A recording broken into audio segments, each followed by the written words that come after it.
अस्सलाम वालेकुम नाज़रीन इकराम, मैं हूं आपका होस्ट अयाज अहमद। नाज़रीन इकराम, आज स्विट्ज़रलैंड के अंदर डोनाल्ड ट्रंप की सरबराही में पीस डील को साइन कर दिया गया है। पाकिस्तान के वज़ीर आज़म शहबाज शरीफ भी वहां पर मौजूद थे। अब सबसे बड़ा सवाल यह पैदा होता है कि कौन कौन से ममालिक हैं जिन्होंने इस डील के ऊपर साइन कर दिए हैं और कौन से ऐसे ममालिक हैं जिन्होंने इनकार कर दिया है। कुछ ऐसे मुल्क भी हैं जिनको बाकायदा तौर पर दावत दी गई लेकिन वो फिर भी नहीं आए। और इससे भी बड़ा सवाल यह है कि ये जो पीस डील हुई है, ये जो ममालिक सारे के सारे शामिल हुए हैं, इनको कंट्रोल कौन करेगा। इनकी जो एग्जीक्यूटिव कमेटी है, एक बोर्ड बना है, उस बोर्ड के अंदर कौन कौन से लोग शामिल हैं। 6 लोग शामिल हैं जो इन सबको कंट्रोल करेंगे, इन तमाम ममालिक को जो पीस डील के अंदर शामिल है।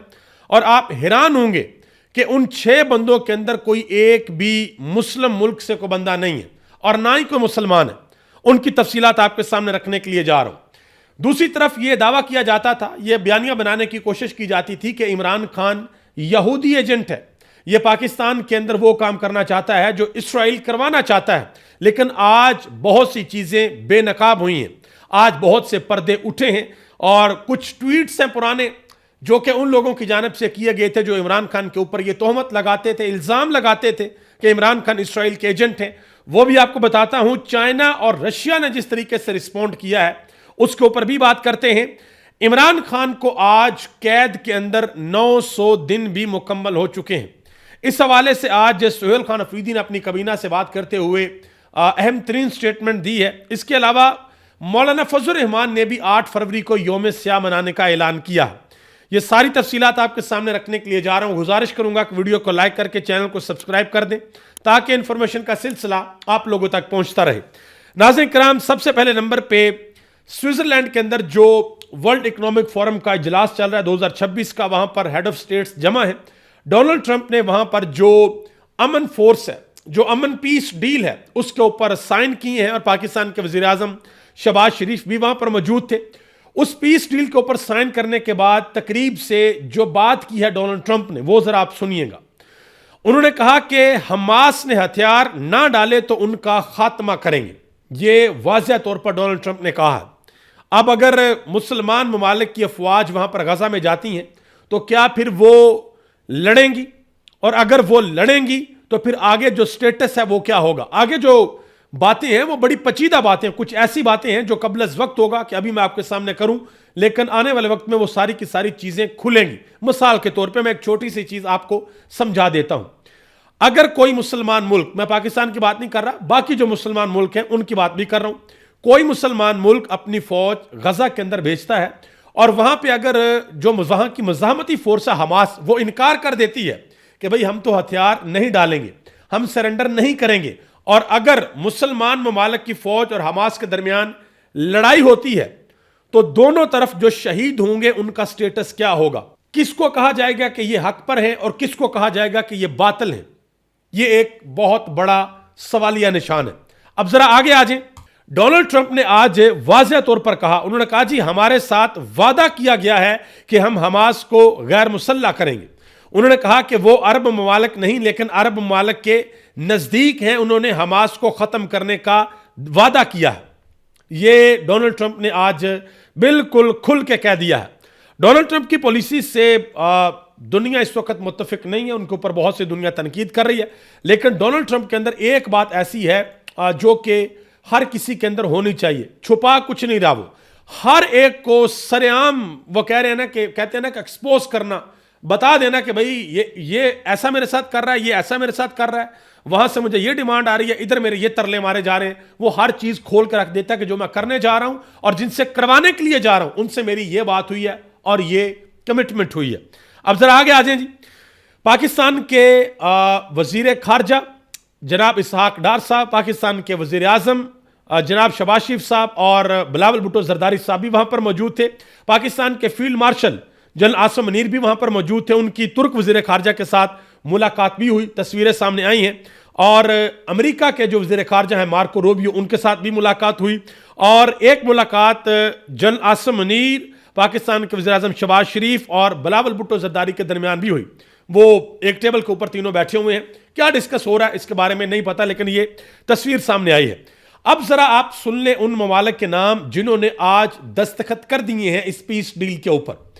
पाकिस्तान, सऊदी अरब, कतर, तुर्की, बहरीन, मराकश, उर्दन, अमारात, Uzbekistan, Kazakhstan, Azerbaijan, Indonesia, Paraguay, Argentina, Armenia, Bulgaria, Hungary, Kosovo और मंगोलिया, इन्होंने साइन की हैं। और जिन्होंने इनकार किया है उनमें हैं जर्मनी, फ्रांस, बर्तानिया, डेनमार्क और स्वीडन।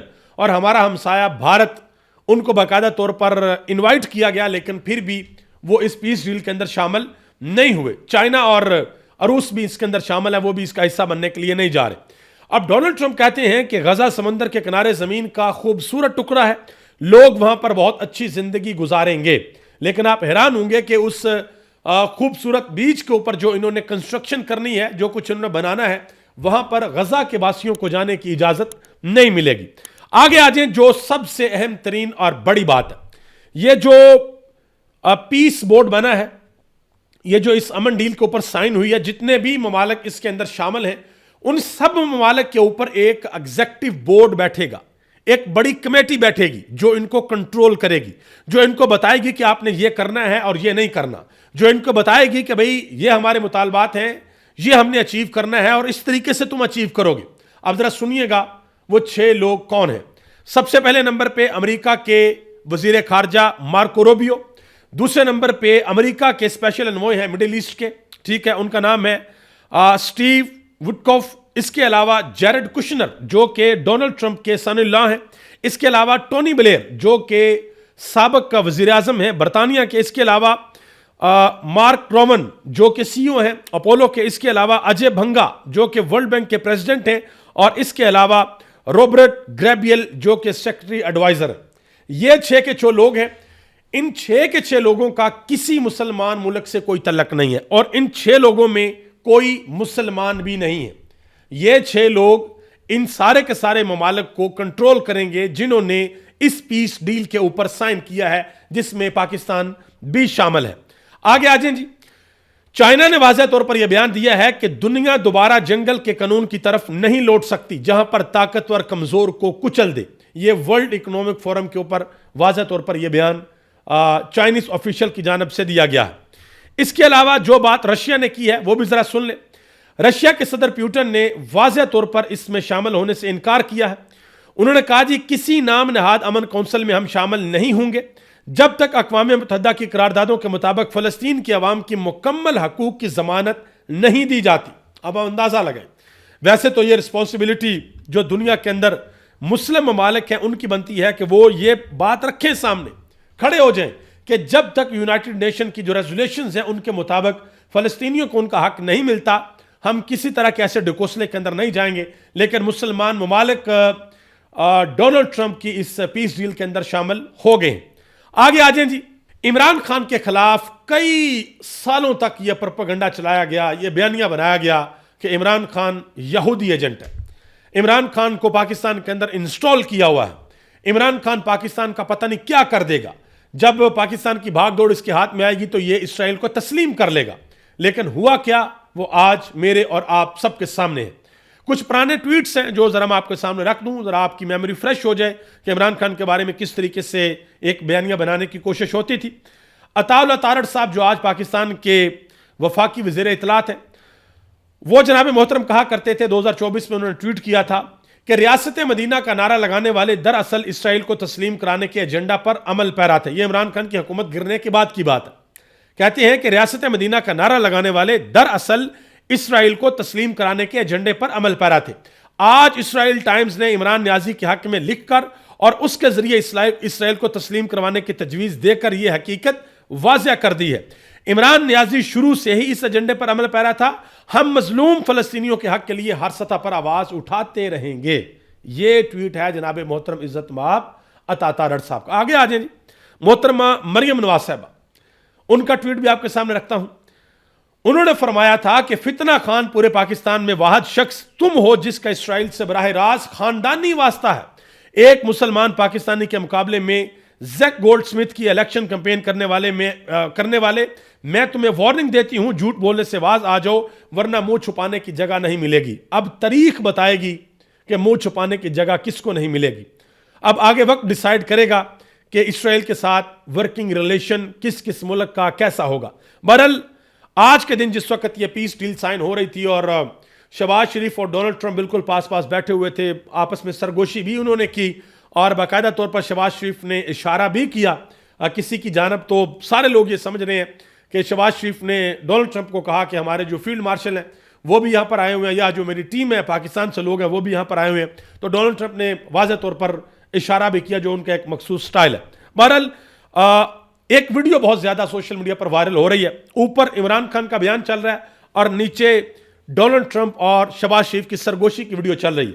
इमरान खान ऊपर अपने बयान में कह रहे हैं, अमेरिका के अंदर जब उनसे सवाल पूछा गया कि क्या आप इसराइल को तस्लीम करेंगे, तो इमरान खान ने कहा कि हमारे जो फाउंडिंग फादर्स हैं, कायद-ए-आज़म मोहम्मद अली जिन्ना, उनका एक असूल था, जब तक यह नहीं हो जाता कि इसराइलियों को उनका हक दे दिया जाए, फलस्तीनियों को, फलस्तीन की आवाम को उनका हक जब तक ना दे दिया जाए, तब तक हम इसराइल को तस्लीम नहीं करेंगे। यह इमरान खान का वाज़ेह तौर पर मौक़िफ़ था।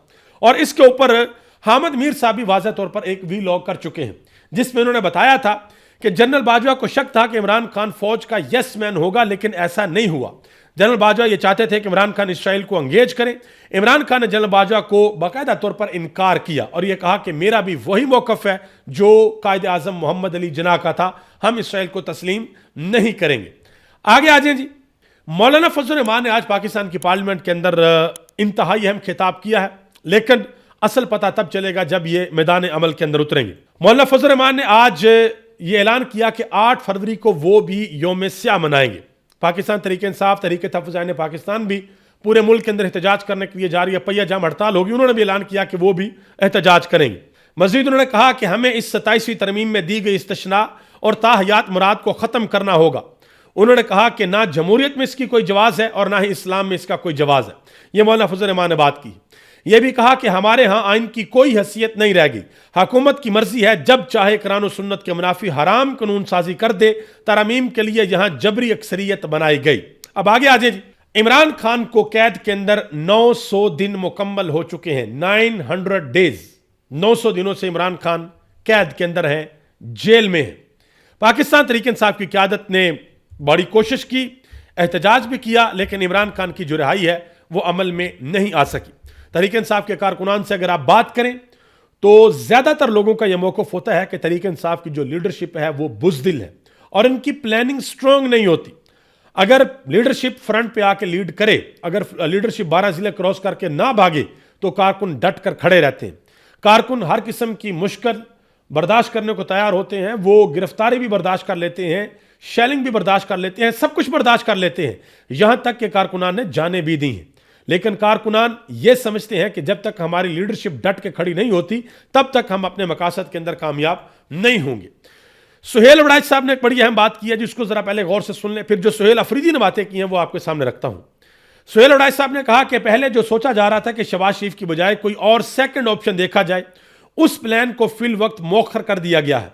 अब दोबारा इस सिस्टम को रेनोवेट करने के लिए शहबाज शरीफ के साथ चलने, बल्दियाती इंतखाबात करवाने, नए सूबे बनाने और NFC के ऊपर तवज्जो शुरू हो चुकी है। जो मर्जी करें, जैसे मर्जी करें, लेकिन यह बताएं कि क्या अवाम की तवज्जो भी इनकी तरफ हो चुकी है कि नहीं हो चुकी? क्या अवाम भी इनके साथ खड़े हैं या नहीं खड़े? क्या अवाम भी इस हुकूमत को मानते हैं या नहीं मानते? क्योंकि 26 करोड़ का मुल्क है, ऐसे अवाम को टक्के टोकरी तो कर नहीं सकते। कुछ ना कुछ तो रखना होगा ना भरम भाईजान, ऐसे तो नहीं चलते ना मामला। सुहेल अफरीदी साहब ने आज बड़ी अहम गुफ्तगू की अपनी कबीना के साथ। उन्होंने कहा कि पिछले 90 दिन में सिर्फ आधा घंटा इमरान खान से मुलाकात करवाई गई। इमरान खान और बुशरा बीबी को मुसलसल कैद तनहाई के अंदर रखा हुआ है। खैबर पख्तूनख्वा की कबीना इसकी भरपूर मजम्मत करती है। उन्होंने सुहेल खान अफरीदी ने आज अहम तरीन मुलाकात की है असद कैसर से भी, और मौजूदा सियासी सूरत हाल के ऊपर और पाकिस्तान तहरीक इंसाफ की जो आइंदा हिकमत अमली है उसके ऊपर भी इंतहाई अहम मुशावरत की है। सुहेल खान अफरीदी ने यह भी आज वाज़ेह तौर पर कहा कि बंद कमरों के फैसले से जो GDP है वो 6.1% से गिर कर 2.3% तक आ गया है। कर्जे 43,000 अरब से बढ़कर 80,000 अरब हो गए हैं। बेरोजगारी और महंगाई के बायस नौजवान मुल्क छोड़ रहे हैं। खैबर पख्तूनख्वा में मिलिट्री ऑपरेशन सूबाई असम्बली और सूबाई हुकूमत की इजाजत के बगैर मुसल्लत किए जा रहे हैं। दहशतगर्दी से निपटने और इसके पायदार हल के लिए तमाम स्टेक होल्डर्स, कबायली मशीरान, सियासी और मजहबी क़यादत को बैठाया जाए। 22 बड़े ऑपरेशंस और 14,000 इंटेलिजेंस ऑपरेशंस के बावजूद दहशतगर्दी खत्म नहीं हुई। ये सारी की सारी बातें आज सुहेल खान अफरीदी ने की हैं। नाज़रीन किराम, अभी तक ले इतना ही। आप सबका बहुत बहुत शुक्रिया। पाकिस्तान जिंदाबाद, पाकिस्तान की आवाम पाइंदाबाद।